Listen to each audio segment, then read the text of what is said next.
Okay, I'll start. Thank you all very much for inviting me to talk today about the work that I do on the Isle of Man. So for those of you who probably don't know me, I'm used to doing talks with usually people who do, but my name's Lara Howe and I'm the Marine Officer with the Manx Wildlife Trust based on the Isle of Man.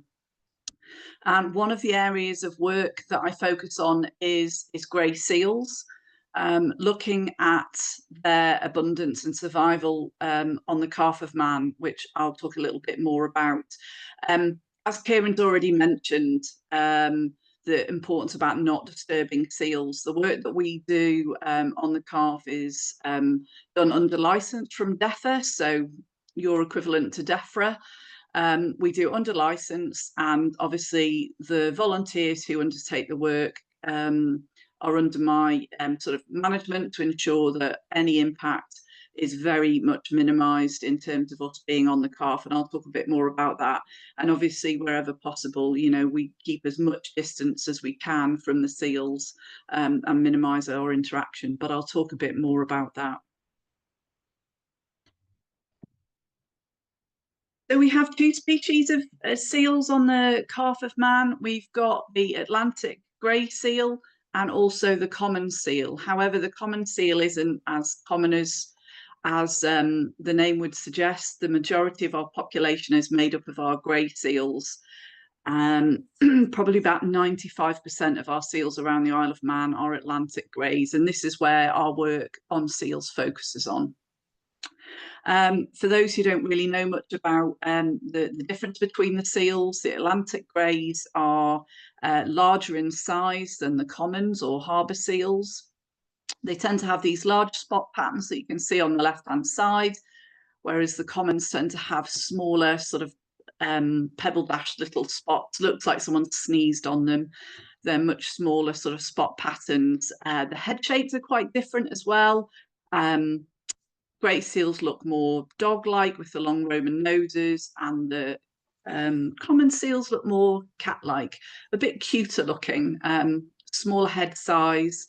And they also talk about nostril shapes. So grey seals have a vertical nostril, whereas the commons will have a more V-shaped nostril that you can see in that image of the shot looking straight at us there. I would say that that shot there is totally taken from the internet, so it's not one of my images. So a little bit more about our grey seals. They're obviously true seals, so they don't have ear flaps. The females can weigh up to about 200 kilos and be about just over 2 meters in length, whereas the males, there's one of our seals from the Calf there. He's one of our big males, alpha males. He can grow up to 2.6 meters in length and weigh just over 300 kilos. So they can be really large, sizable animals. They pup in the autumn for us, so that is usually between September and the end of November. And they'll have one pup, which has this lovely little white fur coat that you can see in the image here on the right-hand side. And then they'll lose that coat once they're weaned by mum. And this can take anywhere between 18 to 21 days. To be completely weaned, and then they have their unique spot pattern just like an adult. So I don't know if people know this, but seals have unique spot patterns in the same way that we have our own individual fingerprints. That makes it a great way for identifying individuals, which is really useful for the work that we do, and I'll talk a bit more about that. There's a global estimated population of around 300,000 grey seals. And actually, in a global context, they're quite a rare species. But in terms of a British context, they're quite common. They make up about 50% of the global population, and the majority of them can be found in Scotland. About 90% of the British population can be found in Scotland. And they're known to travel huge distances around the British Isles, but I'll talk a bit more about that and the work that we've been doing. So a little bit about the Isle of Man. For those of you who don't know, the Isle of Man is a small island set in the middle of the Irish Sea. I like to think we're the centre of the British Isles. And off the southwest corner is the Calf of Man, and this is a small islet that's only a stone's throw from the Isle of Man, but due to the access getting there, it might as well be hundreds of miles away. Access can be quite limited. It's a very small islet. It's only about 600 acres. It's about a mile long and a mile and a half wide. So it means accessing and walking around is quite doable in a day. So it makes it very useful in terms of being able to monitor all of the sites. It's generally quite a rocky place. You can see from the image there that there's in some places we've got quite steep vertical cliffs, but there are a few cobbled sort of gently sloping beaches which are favoured as haul-up or breeding sites. But because of the isolation and low levels of human disturbance here, the calf is only nobody really lives there except for 4 wardens, and that's only from March into November. For the winter, there's no one living on the calf because getting food supplies over to them is very limited. So it's very remote and quiet. And although day visitors can visit, and we also have overnight guests staying at the bird observatory there, generally it's the disturbance is minimised compared to some of the coastal beaches around the Isle of Man. So our seal surveys have been undertaken since 2009. They were started by the marine officer before me, and the idea was to understand a bit more about our seals in Manx waters. Wanted to get an understanding of what the population was doing, and a good way of doing that is monitoring the number of pups that are born, and obviously looking at mortality of those pups as they go through their developmental stages and become weaned.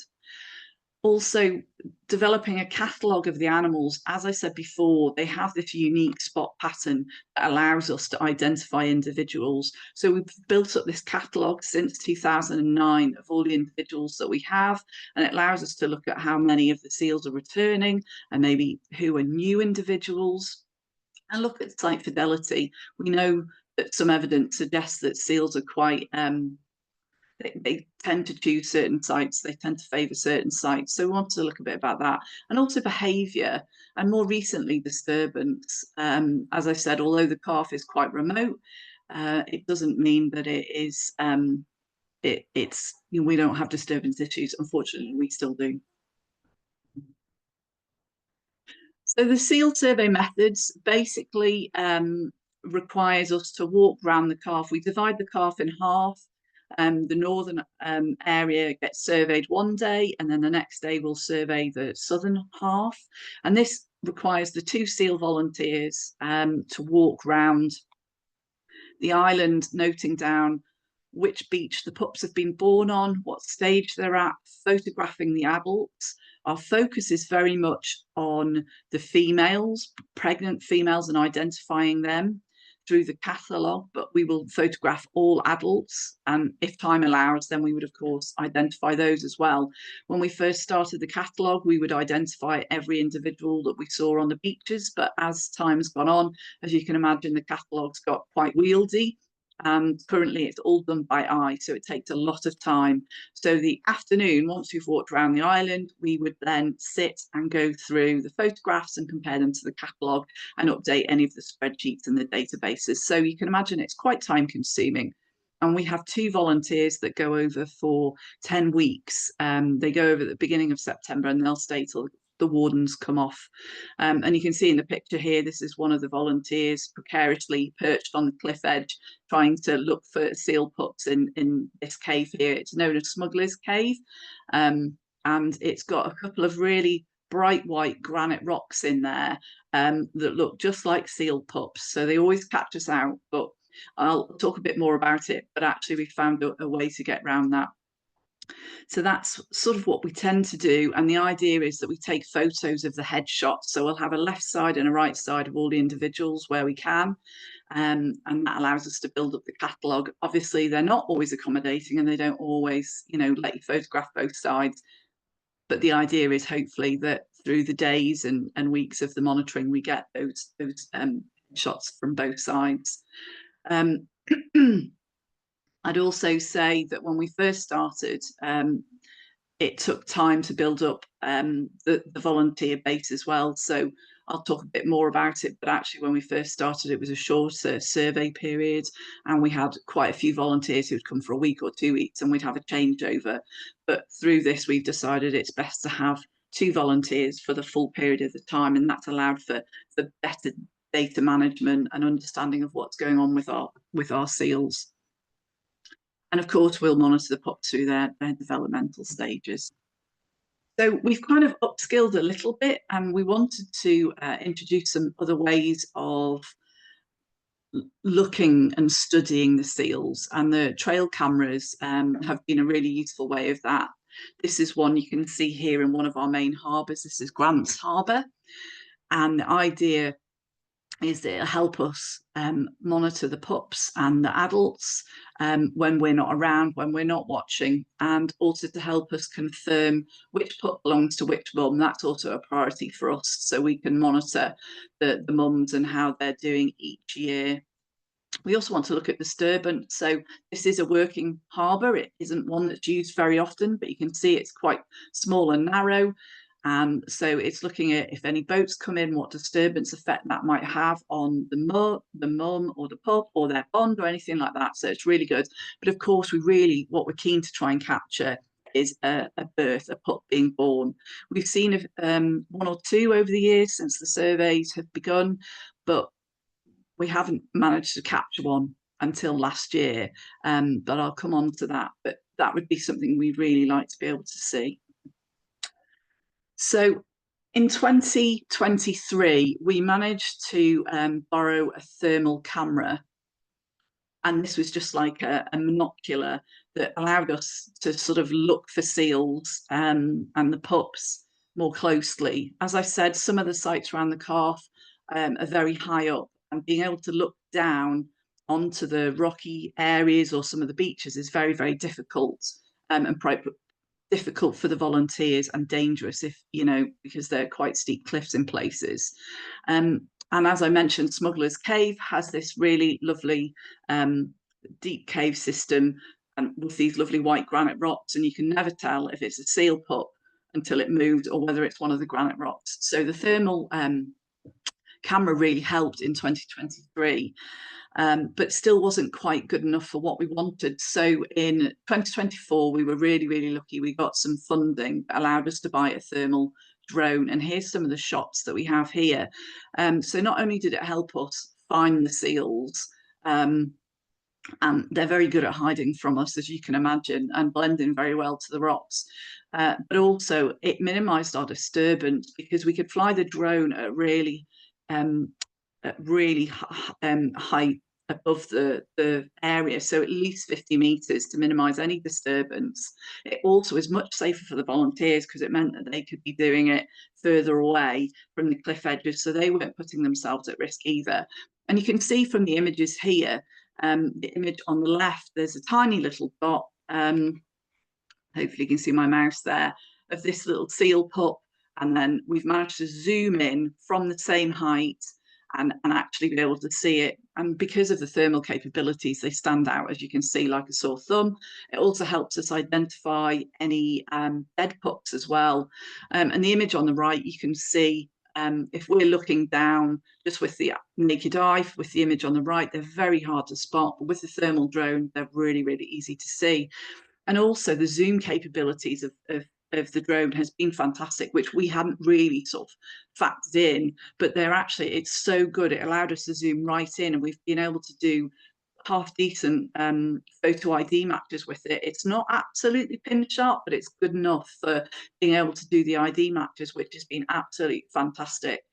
So for us, the thermal drone has just been an absolute game changer for the work that we've been doing. I'll quickly talk a little bit about some of the pup development before I show you a couple of videos from the drone as well, just to sort of show you. So what we want to do is follow the pups through their developmental stages. So they go through 5 stages. You can see the image on the left here. There's a pup that was born. on the 22nd of September last year, and then 22 days later it's fully weaned. So they go through the developmental stages very, very rapidly. You can see on the image on the right the different stages they go through.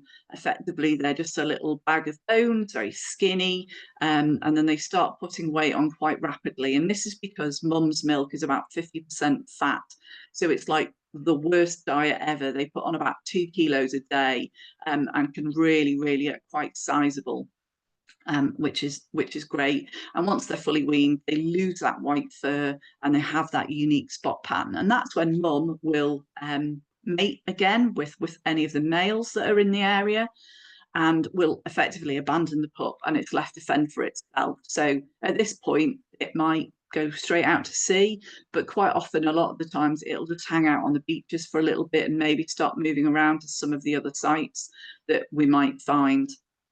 And basically, they have all this excess weight to allow them to learn to fish. So when they're first learning, they're maybe not the best at hunting. So it gives them a little bit of room that they can lose a little bit of weight before it becomes a significant problem. So I've got a couple of videos. I'm only going to play a little bit of them because I just want to show you some of the footage that we've had from the drone and how useful it's been. So this is just a nice little clip of one of the seals that we've just seen while we were drone. And it's just a really great way to watch natural behaviour. And you know, we're obviously not disturbing it, it's just swimming around, and we're being able to monitor that. And obviously we have really great crystal clear waters in the Isle of Man as well, which really helps. Not all the time, I hasten to add, but a lot of the time. But this is really nice natural behaviour. It's just sort of having a little move around. Really nice way of capturing that natural behaviour and those natural interactions that we see around the car. Or we don't get to see without the drone anyway, not unless you're lucky enough to see that kind of thing. Even using boats, we struggle to get access to see them when they're on the rocks and things like that, because they hide behind them. So the drone really has made a huge difference in helping us see where the seals are. I'll just skip over that one if I can. So I mentioned also that we managed to finally actually get on film a pup being born. So this video is taken in Smuggler's Cave. It's raining, it's not the best picture in the world, but it was a really wonderful encounter that we actually had the opportunity to be able to film this. And you can just see the thermal image in the corner. So this footage is a long way out. The drone's a long way out. And you can see she's really not bothered by its presence. She's just busy going through the motions and giving birth to her pup, which is really nice to see. This went on for quite a considerable amount of time, and we've shortened the video down. So again, it just highlights how great the drone is for minimising the disturbance. And there's the pup. Blink and you miss it. We're hoping that we'll get some better footage this year, but there's the pup there with mum. Really nice bit of footage. It's great to see. And this is where it just slides off and yeah, bounces down onto the rocks. But they're robust little seals. Okay, right. We'll move on from that. So what have we found from what we've been doing? So like I said, we've been monitoring the pups since 2009. So we now have 15 sites that the pups were born on this year. However, we actually have 17 pupping sites, and you can see them from the image here. And from the topography, you can see that actually this sort of northwest corner and then down on the sort of east coast is very steep cliffs, which is why we generally don't get a lot of seals hauling up here or any of the pups being born here. I would say that a few of these sort of northern sites along here have become, they're being utilised more, whereas before they wouldn't have been, and this is possibly due to the fact that the population is expanding and space on the more favourable locations isn't happening.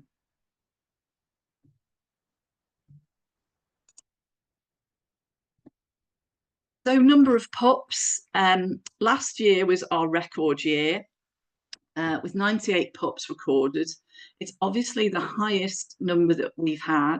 And obviously that is partly reflected because we've had the drone, and similar could be said for 2023 with the fact that we had the thermal camera. So this has helped us to get these higher counts.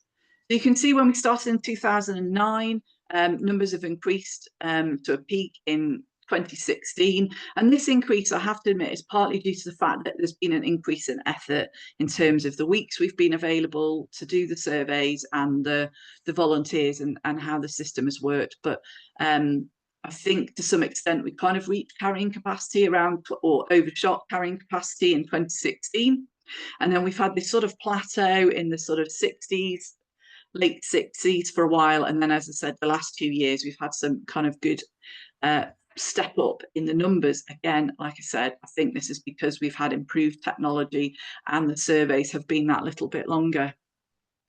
Wanderers are pups that we tend to find during storm conditions or really big wave actions, where they'll come in from elsewhere. They're either been have swum from elsewhere, from the Isle of Man, or they may have come in from another beach on the Calf that we just haven't managed to identify or find. So it doesn't necessarily mean that they were born on the Calf. It is possible that they have been, but not necessarily.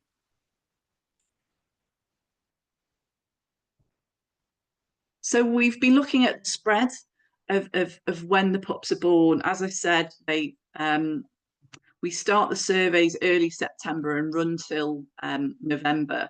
And this is basically the volunteers will stay till the calf closes and the wardens come off as well. So you can see the blue line, which is 2024, and we had the chunk of the pups born towards the first half of the season, which is similar to what we've seen in the past. But there's usually a second spike later on, but everything seems to be sort of shifting forward a little bit. And this is possibly a reflection of climate change, and I'll talk a little bit more about that. But we have, since the survey's begun, we have started surveying earlier, and our first pup last year, I should say, was born at the end of August, which is the earliest pup we've ever had born since surveys began.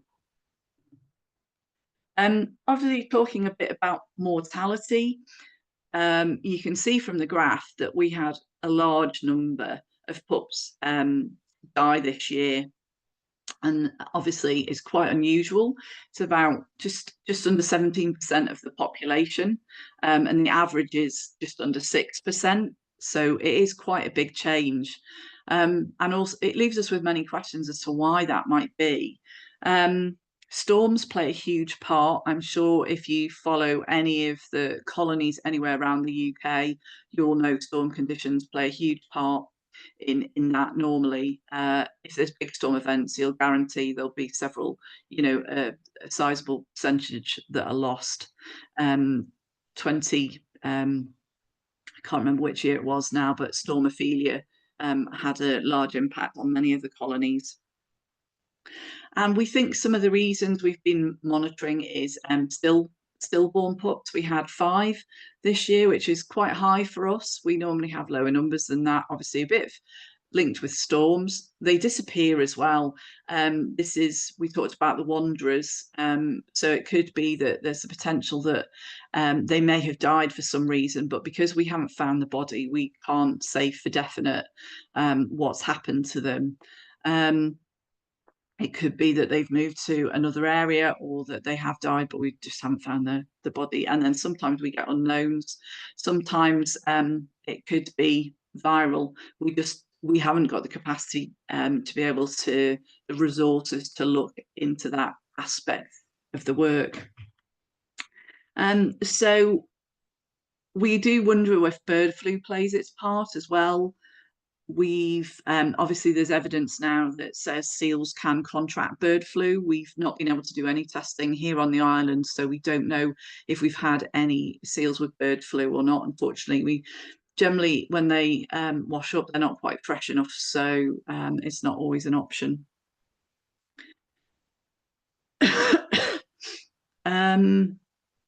We also have quite a few new mums each year, and I'll talk a bit more about that later. But new mums often aren't really sure what they're doing, and quite often new mums are the ones who tend to have the stillborn pups, or they maybe don't pick the best locations to rear their pups as well. So they might get killed in the stormy weather rather than picking a more sheltered location. They might pick a really storm exposed location that isn't so good. There's also the possibility of PTBs, but again, we don't know what levels there are in our seal population in Manx waters, but that's known to have impacts for seals as well. One thing we did find this year, not in any of the pups, but we had 2 individuals that had seal pox, and that's a first for us. And what we don't know is the impacts that may have on seals or on the wider population. We know that having seal pox leaves you potentially exposed to developing secondary complications or getting other diseases and things like that, but we're not really sure how that may affect any mortality. So there's still a lot of questions around that, and some of the future work we hope to do will look further into that. So looking at pup locations, we have, I said, 17 sites where the pups are born. And we had 2 new sites this year, Cianrowar and Kitterland. And Cianrowar is a very sort of steep, rocky area. So the reason we may not have seen seals there before is because of that nature of the habitat, and that's why the drone has really helped. And Kitterland is a very tiny, small rock between the Calf and the Isle of Man. And we know that seals haul up there a lot. But obviously we've not been able to see if any seals were born there until we had the drone. We were able to fly it over there. Interestingly, both sites, both pups were stillborn, and we wonder, and they were to 2 new mums, so inexperienced mums. So again, is it their lack of experience, or is it the site maybe not the best sites to have had the pups? We don't really know. So there'll be a lot more work around that. But the really popular places where we tend to find the pups born is the Puddle, Ants Harbour and Cow Harbour. And these sites are gently sloping, they're very well protected, they've got good access to the beach, they quite often have like rock pool areas for the pups to practice swimming in and things like that. So they're really, really popular beaches. However, space is quite limited on them as well, which is why some of the other sites are used, and that's possibly why some of the less suitable sites are used. I do think at some point we are going to reach capacity with the calf because there just isn't enough space for them all. There's going to be a point where numbers, we're going to have to, we won't be able to increase on numbers without the detriment to the seal pups, really.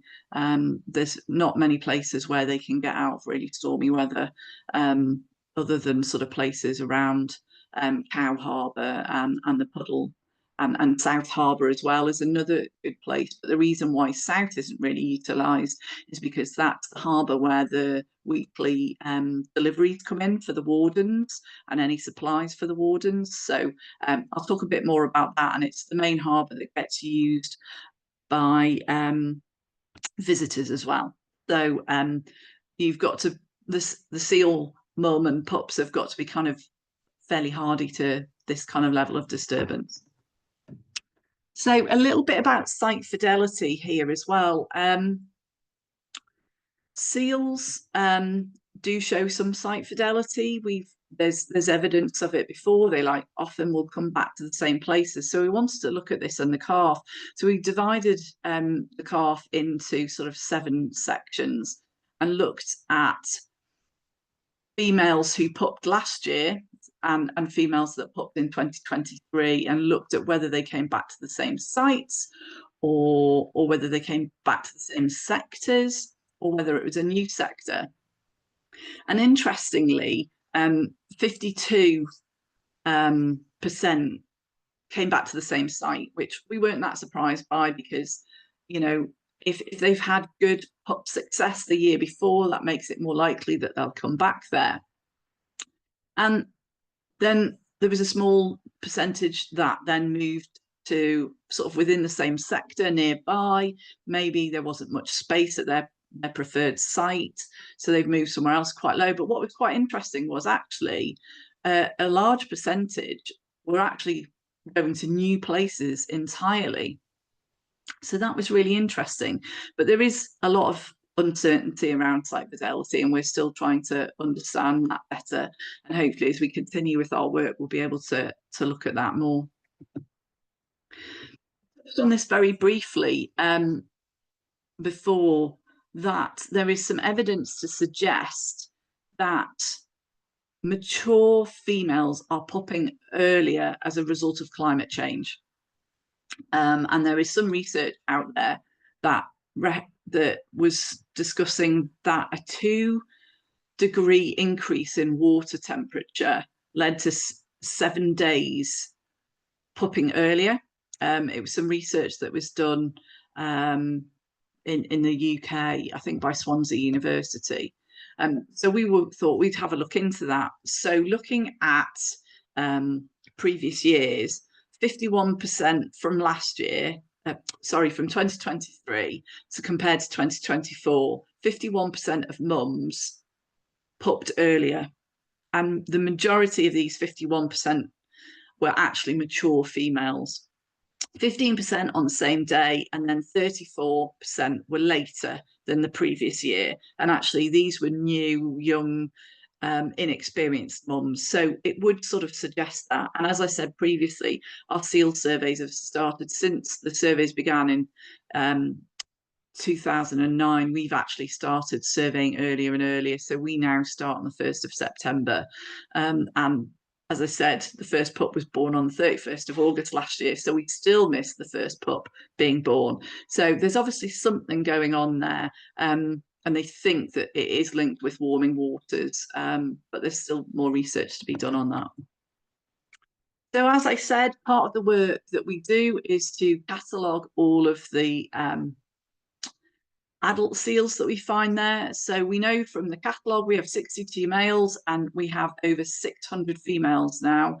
And we take, as I said, the left and right head and neck area, and this gives us the unique spot patterns. And the other thing we're also starting to do now is to photograph the stage 5 pups. So this is the little stage 5 on the left here. You've still got a little bit of fur, and the idea is that we're hoping that they'll come back to the calf to breed when they're sexually mature, somewhere between 5 to 7 years old, depending on whether they're males or females. And hopefully we'll be able to photograph them and compare them to the catalogue and see that they're the individuals coming back. So the catalogue is a real mix.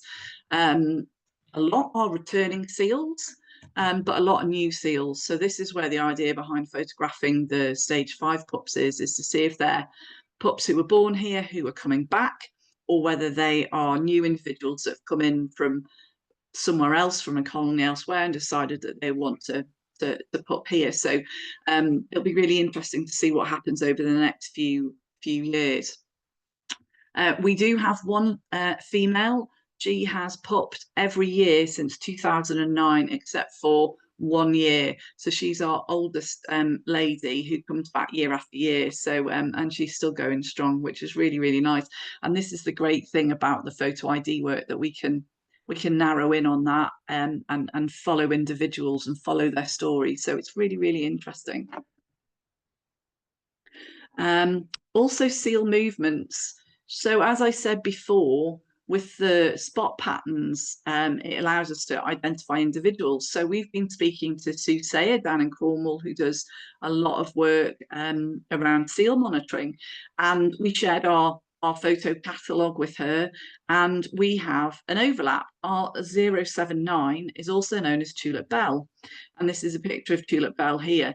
And Tulip Bell has been travelling between the Isle of Man and Cornwall for many, many years, We knew that there was movements within the wider Irish Sea, and I'll show that in the next slide, but we had no idea that they were travelling as far as Cornwall. Which is absolutely fantastic news. And she basically sort of spends the summer and most of her time in Cornwall, but comes to breed on the calf. So it was absolutely fantastic when we found that out. So also, there's been some satellite tagging work done by SMRU, so the Scottish Sea Mammal Research Unit up at St Andrews in Scotland, and they've been tagging seals in Strangford Lough, and what looks like a 3-year-old has scrawled all over this picture is actually the tag tracks of where the seals are going. So these are all the little tags, the little dots there. So some have gone into Strangford Lough, and some have travelled over the north of the island, and some have come down to the Calf and the south. And you can see in this close-up image that they're backwards and forwards and spending a lot of time here. There was one individual seal that toed and froed between Strangford Lough and the Isle of Man every couple of weeks. So really interesting to see how mobile they are and how far they travel. And the below image here is one of the seals with the tag glued on there. So really interesting. And then last year, we had a couple of more traditional tagged seals with these little flipper tags. And we know from this that they were both found in Cow Harbour, one of the really popular areas where the seals haul up. One was from Cornwall and one was from Northern Ireland. So that was really interesting. And that shows us now the Cornwall seal, which is the rather rotund one on the right-hand side there.